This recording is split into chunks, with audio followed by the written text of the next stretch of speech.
നല്ല പൂക്കൾ പൂത്ത പോലെ പാണ്ടിക്കടവിൻ പൂമരം കേരളത്തിലെ കേരളയാത്ര കീർത്തിയാലുയർന്നിടും പാണ്ടിക്കടവിൻ ഓമനപുത്രൻ കുഞ്ഞാലിക്കുട്ടി നയിച്ചിടും കുഞ്ഞാലിക്കുട്ടി നയിച്ചിടും നീലമാന നിലവ് പോലെ പാണക്കാടിൻ പൂമനം നന്മ പൂക്കൾ പൂത്ത പോലെ പാണ്ടിക്കടവിൻ പൂമരം.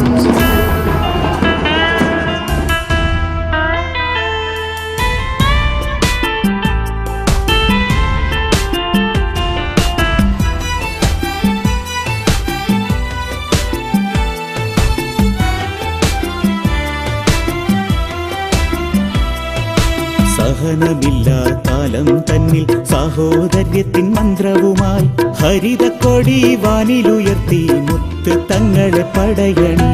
സഹനമില്ലാ കാലം തന്നിൽ സാഹോദര്യത്തിൻ മന്ത്രവുമായി ഹരിതക്കൊടി വാനിലുയർത്തി മുത്ത് തങ്ങളെ പടയണി മുത്ത് തങ്ങളെ പടയണി. സ്നേഹപ്പെരുമയാൽ കീർത്തനമോദി സപ്തദിക്കുകളോടുകയായി കുഞ്ഞാലിക്കുട്ടി നയിച്ചിടുന്നൊരു പച്ചപ്പടയണി പാടുകയായി.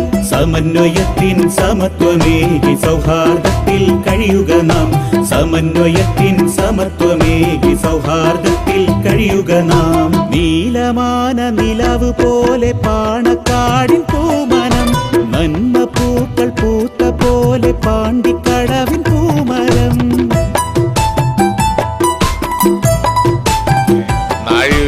പാലുകൊണ്ട് നാടാകെ കല്യാണം എന്ന് പറയുന്ന 15 മിനിറ്റ് കൊണ്ട് ഇനിയിപ്പോൾ എല്ലാം നടക്കണം. അതുകൊണ്ട് പ്രസംഗിക്കേണ്ട കാര്യമില്ല. ഇവിടെ നമ്മളെ പാർട്ടി നേതാക്കള് ശ്യാം സുന്ദർ, നൗഷാദ് മണ്ണിശ്ശേരി, മോയിൻകുട്ടി, MK മുനീർ, KM ഷാജി, ഇനി എന്താ പ്രസംഗം?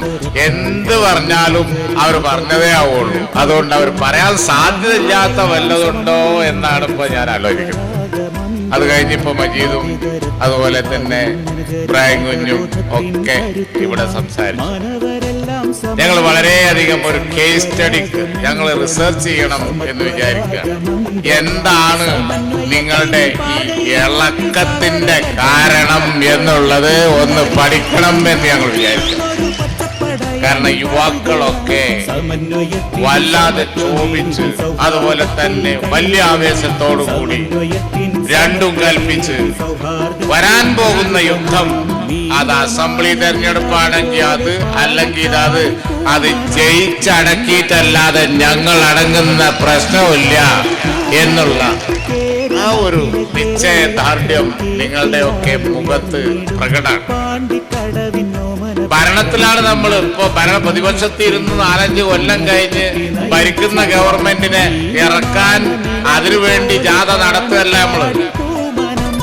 തൽക്കാലം മന്ത്രിപ്പണിയൊക്കെ അവിടെ വെച്ച് ജനങ്ങളുടെ ഇടയ്ക്കൊന്ന് ഇറങ്ങി ഭരണത്തിലിരിക്കുന്ന ഞങ്ങളാണ് ജാഥ നടത്തുന്നത്. സാധാരണ എല്ലാരും വിചാരം ഭരണവിരുദ്ധ വികാരം അത് ഇതൊക്കെയാണ്.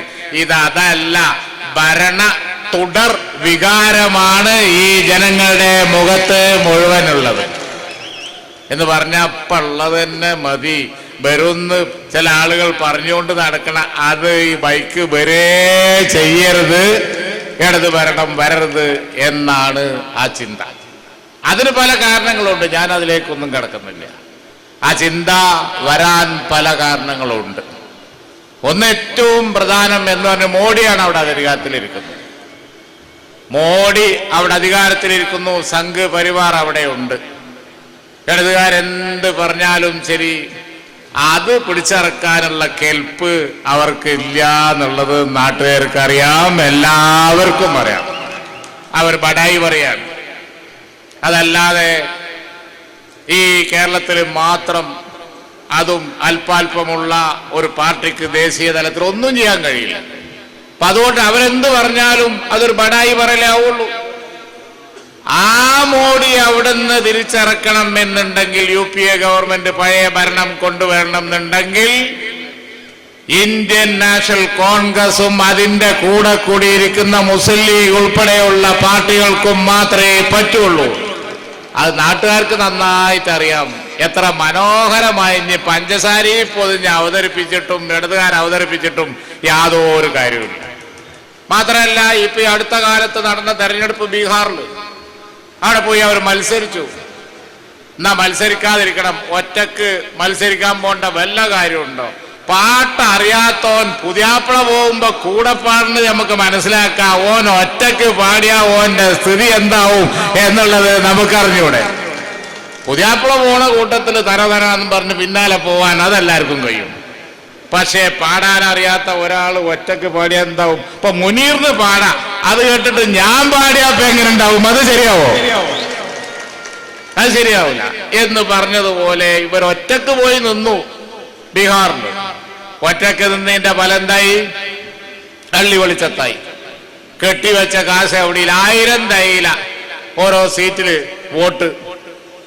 ആ 1000 തയാഞ്ഞത് നാട്ടുകാരുടെ ഭാഗ്യം. അല്ലെങ്കിലോ അവിടെ BJP അധികാരത്തിൽ വന്നേന്. അവിടെ കോൺഗ്രസും അതുപോലെ തന്നെ ലാലുവും അതുപോലെ തന്നെ പിന്നെ മറ്റു പാർട്ടികളും എല്ലാം നിതീഷും എല്ലാം കൂടി കാര്യമായിട്ട് ലോകം ശ്രദ്ധിക്കുകയാണ്.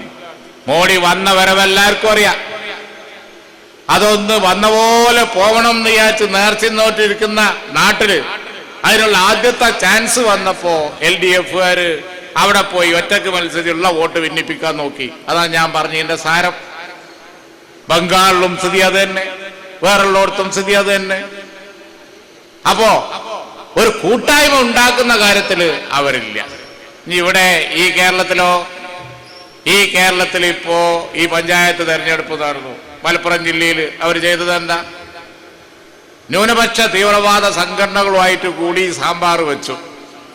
സാമ്പാറല്ല, അതിന്റെ അപ്പുറമുള്ളവും വെച്ചാലും വേണ്ടി വന്നാൽ അവിടെ മുസ്ലിം ലീഗ് പായസം തന്നെ വെക്കുമെന്ന് തെരഞ്ഞെടുപ്പ് കഴിഞ്ഞപ്പോ ഞങ്ങളാണ് തെളിയിച്ചു കൊടുത്തു. ആകെ 32 ജില്ലാ സീറ്റാണുള്ളത്. അതിൽ കേവലം 5 എണ്ണത്തിൽ മാത്രമാണ് LDF ജയിച്ചത്. ബാക്കി 27 നമ്മൾ ജയിച്ചു. ഞാൻ അതിലെ ഡീറ്റെയിൽസിലേക്കൊന്നും പോകുന്നില്ല. അപ്പൊ ചുരുക്കി പറഞ്ഞു കഴിഞ്ഞാൽ ജനങ്ങളുടെ ഇളക്കം എന്ന് പറയുന്നത് ഒന്ന്, ഉമ്മൻചാണ്ടി ഗവൺമെന്റ് ഭരണം തുടരണം. ഉമ്മൻചാണ്ടി ഗവൺമെന്റിന് എതിരായി പറയാൻ ഒന്നുമില്ലാത്തതുകൊണ്ടാണ് ഇന്നും ഒന്നരയൊക്കെ ആയിട്ട് ചില പുതിയ ആയുധങ്ങൾ ഇറക്കിയത്. ആ പുതിയ ആയുധം ഇറക്കിയോല് സൂക്ഷിച്ചോളി. നിങ്ങൾ ഭൂതത്തുനിന്ന് തുറന്നു വിട്ട ഈ വക സാധനങ്ങൾ ഉണ്ടല്ലോ, അത് നിങ്ങളെ നേരെ വന്ന് തുടങ്ങിയിട്ടുണ്ട്. 2 ദിവസമായിട്ട് വന്നു തുടങ്ങിയിട്ടുണ്ട്. പറഞ്ഞു, ഓൾറെഡി പറഞ്ഞു. 10 കോടി തരാമെന്നും പറഞ്ഞാണ് എന്നെ ഇറക്കിയത്. ഇപ്പൊ 10ഉമില്ല, 5ഉമില്ല, കോടിയില്ല. നിങ്ങളെ നേരെ തിരിഞ്ഞ് നോക്കിക്കോളി. അതേ എനിക്ക് പറയാനുള്ളൂ. അപ്പോ ആ വക ആയുധങ്ങൾ ഉപയോഗിച്ച് UDF-നെ പിടിച്ചു കെട്ടാൻ പോയാൽ അത് നടക്കാൻ പോകുന്നില്ല. UDF ഇവിടെ അതിന്റെ വികസനം, ഈ വയനാട്, ഞാൻ വയനാട്ടിലെല്ലാം പറഞ്ഞു. ആദ്യമായി MLA ആയി വന്നപ്പോ സയ്യിദ് മുഹമ്മദ് അലി ശിഹാബ് തങ്ങൾ മലപ്പുറം MLA ആയ, ഞാൻ ആദ്യം മത്സരിച്ച് മലപ്പുറത്താണ്. തങ്ങളുടെ കൂടി എൻ്റെ വീടുള്ള മലപ്പുറം അസംബ്ലി കോൺസ്റ്റിറ്റ്യൂൻസി. തങ്ങൾ എന്നെ വിളിച്ചു പറഞ്ഞു, അന്ന് ഇവിടെ എനിക്ക് തോന്നുന്നത് ഇതേപോലെ UDF-ന്റെ ഒരു സെറ്റപ്പ് ഇല്ല. ഒരുപാട് പ്രശ്നങ്ങളാണ്. റോഡുകളില്ലേ, കരീം സാഹിബ് നല്ലോണം ഒരുപാട് പ്രശ്നങ്ങളാണ്. മുട്ടിലെത്തിങ്ങാൻ ഈ പ്രതാപത്തേക്ക് വന്നിട്ടില്ല, കോളേജില്ല, പലവാതി പ്രശ്നവുമില്ല. ഒരു അഡീഷണൽ ചാർജ് തന്ന ഒരു MLA എന്നുള്ളതിൽ എനിക്കൊരു അഡീഷണൽ ചാർജ് തന്ന ഉദ്യോഗസ്ഥന്മാർക്കൊക്കെ അഡീഷണൽ ചാർജ് കൊടുക്കല്. അതുകൊണ്ട് ഇരട്ട കോൺസ്റ്റുവൻസിയാണ്, വയനാടും കൂടി നോക്കിക്കൊള്ളണം എന്ന് പറഞ്ഞ സ്ഥലം. അന്ന് തൊട്ട് വളരെയധികം തെരഞ്ഞെടുപ്പിൽ തുടർച്ചയായി വയനാട്ടിൽ ഞാൻ ശ്രദ്ധിക്കുന്നു. ഇന്ന് വയനാട് മാറി. ഇന്നിപ്പോ വയനാട്ടിൽ മന്ത്രിയുണ്ട്, MLA-മാർ ഇവിടെ ഉണ്ട്, UDF-ന്റെ. മാത്രമല്ല, ഇപ്പോ ഓരോ രാജ്യത്തിൽ സമ്പന്നാവുമ്പോ ആ സാധനം എക്സ്പോർട്ട് ചെയ്യാറുണ്ട്. ഇപ്പൊ MLA-മാരെ എക്സ്പോർട്ട് ചെയ്യുന്ന സ്ഥലമാണ് വയനാട്. ഷാജിയും മമ്മൂട്ടിയും അങ്ങനെ എത്ര ആളുകൾ. കണ്ണൂർ ജില്ലയിൽ ചെല്ലുമ്പോഴേ നമുക്ക് ഒരു നാട്ടിൽ ചെല്ലുമ്പോൾ അവന്റെ പ്രതാപം അറിയൂ എന്ന് പറയുന്നത്. കണ്ണൂർ ചെല്ലുമ്പോഴേ നമ്മുടെ ഷാജിയുടെ പ്രതാപം അറിയുള്ളൂ. ഇന്നലെയും മിഞ്ഞാന്നും ഒക്കെ ഞങ്ങളെ ജാഥ അവിടെയായിരുന്നു.